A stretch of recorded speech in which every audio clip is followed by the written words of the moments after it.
টিভিতে আসলাম, আসার জন্য আপনারা একটা ভাঙ্গাচুরা গাড়ি পাঠাইছেন, সেখানে করে আসছি, আইসা অর্ধেক পথে নামাই দিছে, সেখান থেকে হাইটে 1 কিলোমিটার হাইটে এখানে আসে আপনাদের টকশো দেখছি।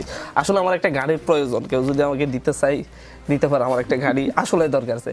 ভাগ্য ভালো যে হচ্ছে মেট্রো রেলে যে উঠেছি, আমি কোনো ছবি ফেসবুকে পোস্ট দিই না, আজকে আমি মেট্রো রেলের মালিকও আমি হয়ে যেতাম। এখন কথা হচ্ছে আপনারা যারা সাংবাদিক আছেন আপনারা তো দেখেন আমাদের যাতায়াত পুরোপুরি আপনাদের কাছে, আমাদের রিপোর্টার আছে, আমরা আপনাদের কাছে কিছু বলার নেই।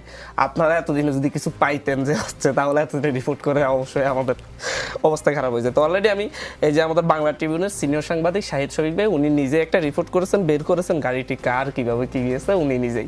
আমি কখনো জবাব দিতে পছন্দ করি না, আপনি জিজ্ঞাসা করেছেন বলেন দিয়েছি। আপনার গাড়ি নিয়ে কিন্তু মূলধারা কোনো গণমাধ্যমে রিপোর্ট হয়নি, সেটা সোশ্যাল মিডিয়ায় হয়েছে, ডিজিটাল প্ল্যাটফর্মে হয়েছে। কাজে ডিজিটাল প্ল্যাটফর্মে সকল খবর যে বিশ্বাস করা যাবে না চোখ বন্ধ করে, এটা কিন্তু একটা বার্তা। জি, পাশাপাশি হচ্ছে 82টা তরুণের কথা বলেছেন। আমি একটা শহরের ছেলে, মানে হচ্ছে কি